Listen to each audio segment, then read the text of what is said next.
This week, we're going to be going over the undoing method. If you recall, the undoing method is a strategy for solving equations in usually what is the most efficient way possible. So we will be employing the properties of equality, the addition, subtraction, multiplication, and division properties of equality. And the properties of equality are just a fancy way of saying what you do to one side of the equation, you have to do to the other to make to keep the equation balanced, so it remains true. Now, in addition to these properties, we will be using other properties as well, such as the distributive property and ideas like combining like terms and simplifying. So if you recall in class, we analyzed these two solutions. Student A and student B both solved the equation 3x minus 4 equals 26. Student A decided to add 4 to both sides first and then divide both sides by 3, and they came up with x equals 10. Student B decided to divide first, which is totally fine. It's totally legitimate. What you do to one side, you do to the other is a rule you can always use. So dividing the left and right sides by 3 is fine. But now student B came up with all of these icky little fractions, and to get rid of the fraction, they added 4/3 to both sides, came up with x equals 30 over 3, and simplified and came up with x equals 10, which is the correct solution. Student B did not do anything wrong, but there seems to be something a little bit more elegant and easier about what student A did. Now, both students A and B used division and addition in their process. They used inverse operations because in this equation we have multiplication and subtraction, so the inverse operations would be division and addition, but student A's choices to add and then divide seem to work out a little better than student B's choices to divide and then add. So there's something a little bit more elegant about what student A is doing. So let's see if we can figure out why that process was a little bit easier than student B's. So I'd like to illustrate this by a little story and some pictures. So we're going to have a little story time. Imagine there was a treasure wrapped inside of 3 boxes, each larger than the other. How would you go about getting to the treasure? So here's our little treasure. There's the treasure. All right, and it was wrapped inside of a blue box, a red box, and a green box.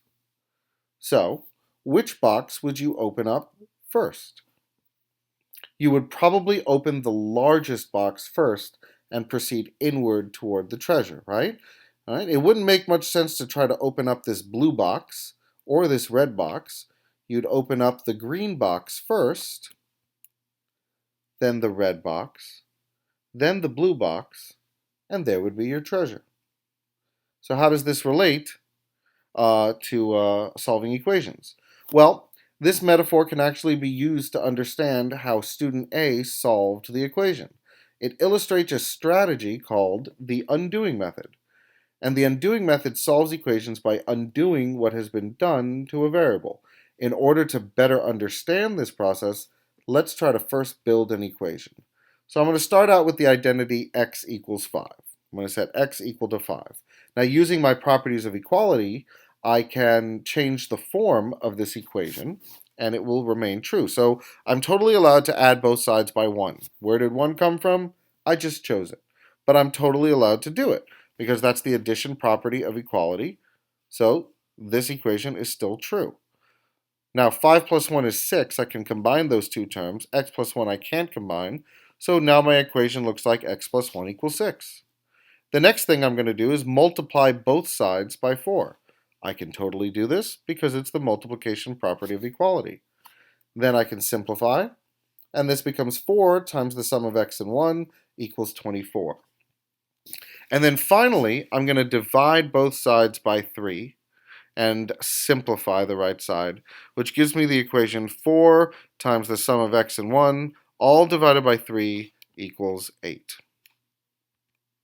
So, to build this equation, we applied the following operations to the value of x. We added 1 to both sides, then we multiplied by 4, and then we divided by 3. This is very important. You first have to identify what has been done to the variable, but now we can make a plan to undo it. Now, to undo this, we're going to use our metaphor. So, there's our treasure, the value of x, the unknown variable. What did we do to the treasure? We added 1, we multiplied by 4, and then we divided by 3. So what would be the best way to undo these operations? It wouldn't be to open up the blue box or the red box first, but the green box. The last operation is what is undone first, and so we're going to undo it in reverse order. So to undo division by 3, you would multiply by 3. That would open up that green box. Then we would divide by 4 to undo multiplication by 4. That would open up the red box. And then finally we would subtract by 1, and that would open up the blue box, and now we have our treasure, the value of x. So we've identified what we did to the variable, then we made a plan to undo it. So now all we have to do is take our equation and follow this plan. So let's try putting this into action. We're going to solve by undoing what has been done to x. So at this point, all your thinking is done. There's nothing more to do except execute your plan. The hardest part is behind you. So let's just follow the plan. Multiply by 3. Let's multiply both sides by 3, and that gives us 4 times x plus 1 equals 24. Now divide both sides by 4. Divide both sides by 4. All right, and that gives us x plus 1 equals 6. And then subtract 1 from both sides, and that gives us x equals 5. Perfect. All right. Now, let's try building an equation so we can undo it, and you can reacquaint yourself with the properties of equality. So what I'd like you to do is start out with a t-chart. All right, write x equals 12 on the left side and the original equation on the right side, and then follow these instructions. Apply the properties of equality to multiply the equation by 2, then subtract 6 from both sides, and then divide both sides by 9. And let's see if you come up with the same equation that I came up with. Following these instructions, we should both come up with the exact same equation. So let's pause the video now and see how you do. All right, let's see how you do. All right, let's see how you did. All right, so x equals 12. We're going to multiply both sides by 2. Simplifying, that gives us 2x equals 24. Then our next instruction was to subtract 6 from both sides. We can simplify the right side, which would give us 2x minus 6 equals 18. And then finally, we're going to divide both sides by 9. And after simplifying, that gives us 2x minus 6 all divided by 9 equals 2. Now this was important because you were involved in the process of constructing the equation, and you saw how it was made. We multiplied by 2, we subtracted 6, and then we divided both sides by 9. So now that we know what happened in the equation, we can make a plan to undo it.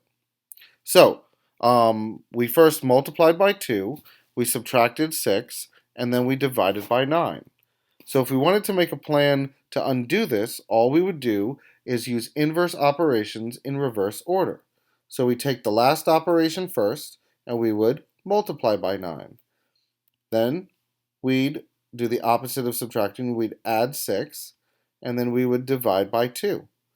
All right, notice how each of these, each step in the plan is the inverse or opposite of the operation that helped build the equation.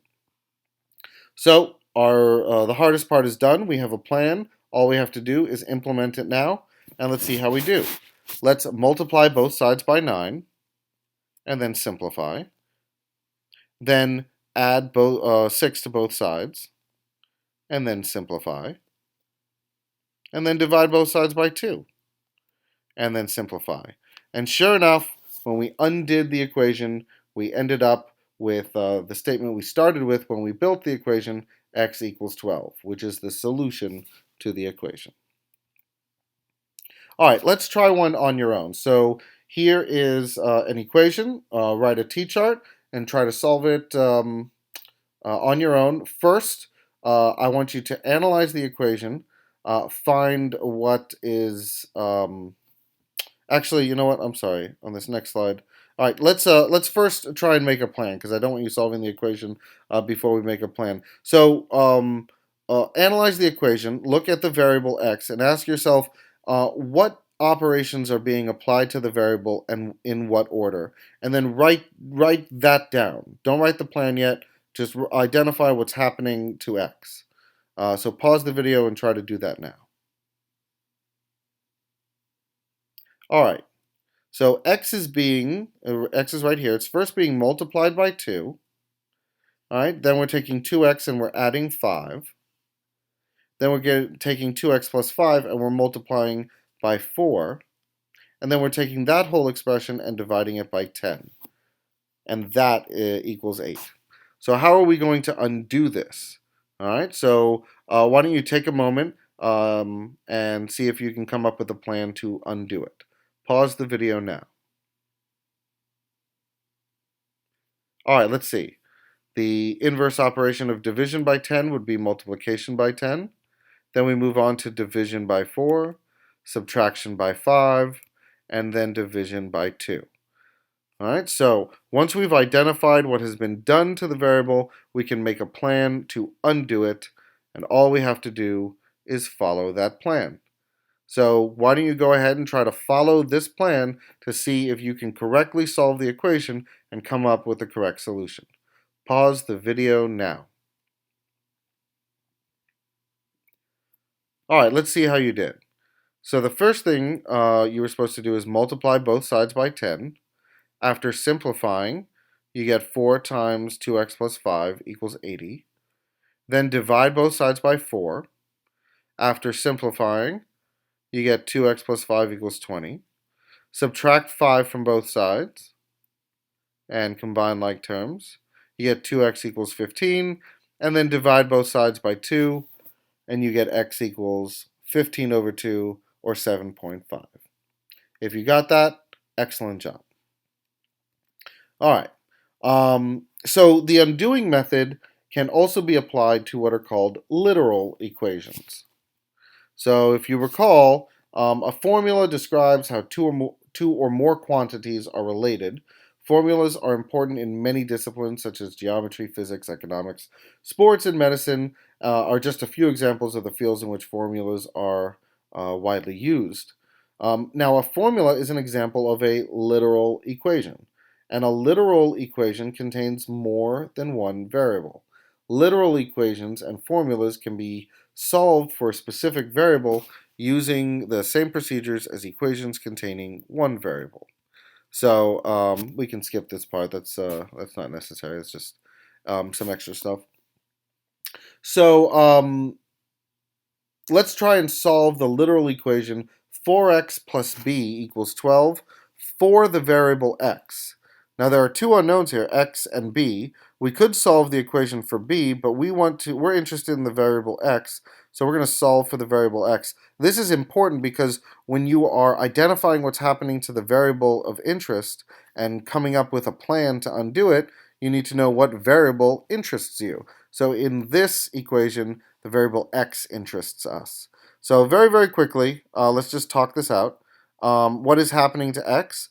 Well, we're multiplying by 4, and then we're adding b. So to undo it, we should subtract b and then divide by 4.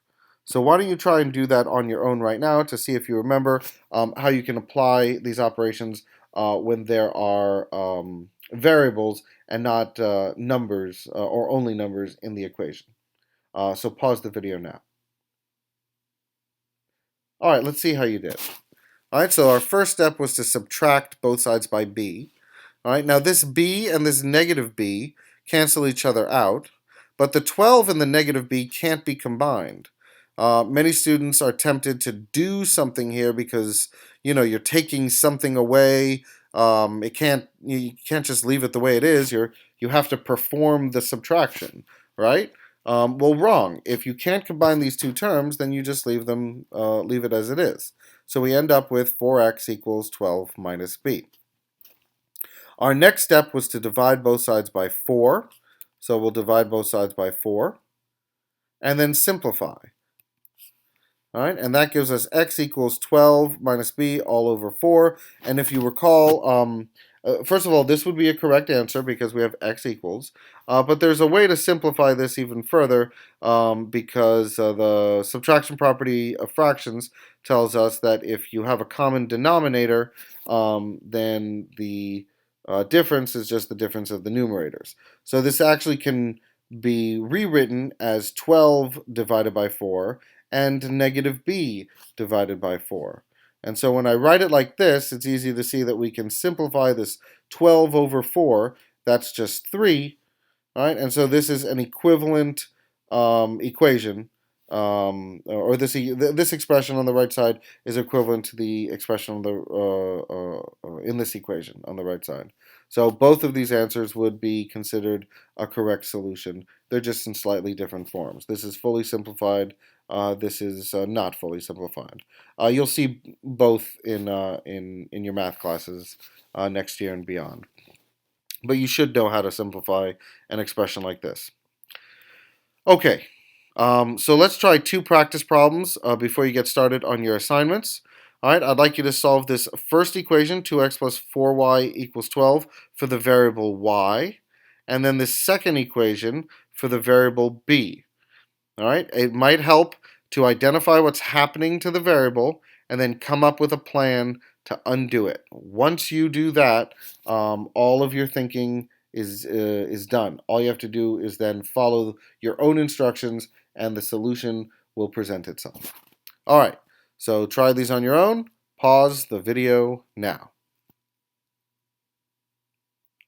All right, let's see how you did. All right, so for this first one, 2x plus 4y equals 12, we're going to identify what's happening to y. Y is being multiplied by 4, and then we're adding 2x. So to undo it, we're going to subtract 2x and divide by 4. And that's what I've done here. I subtract 2x from both sides. The negative 2x and positive 2x cancel each other out, leaving us with 4y. And over on the right-hand side, again, you might be tempted to do something here, but there's nothing to do because we have a numeric term 12 and a term with a variable, negative 2x. Those are not like terms, so they cannot be combined. There's no way to simplify this expression. So moving on, we follow our next instruction to divide by 4. All right, 4 over 4 is 1, leaving us with y here. And then we have 12 minus 2x all divided by 4. Now again, you have y isolated, so this would be a correct answer. But it is helpful sometimes, especially in an equation like this, to simplify because this is clearly converting standard form to slope-intercept form. So when you look at it like this, it's hard to tell where the the slope and the y-intercept are. So 12 over 4 is just 3, and negative 2 over 4 is can be reduced to negative 1 over 2. And now, although this is not part of this lesson, the reason you should know how to do this is you can easily identify the slope, negative 1/2, and the y-intercept, 3, of this linear equation. All right, let's try this next one. Oops. Okay, that was supposed to fade in, but you already did it anyway. So what's happening to b? B, we're adding a, all right, then we're multiplying by k, and then we're dividing by c. So to undo it, we'd multiply by c, divide by k, and then subtract by a. And here's, I've done exactly that. All right, a numerator divided by c, then multiplied by c, cancels out this division, so we're left with k times a plus b, and of course d times c is just d times c. Dividing both sides by k cancels out the k over here, and there's no way, there's nothing we can do to simplify over on the right hand side, so we're left with a plus b equals dc over k. And then finally we're solving for b, so we want to get rid of this a, so we subtract a from both sides. The a's cancel on the left hand side, and there's nothing you can do over on the right hand side to simplify this. So b equals d times c divided by k minus a.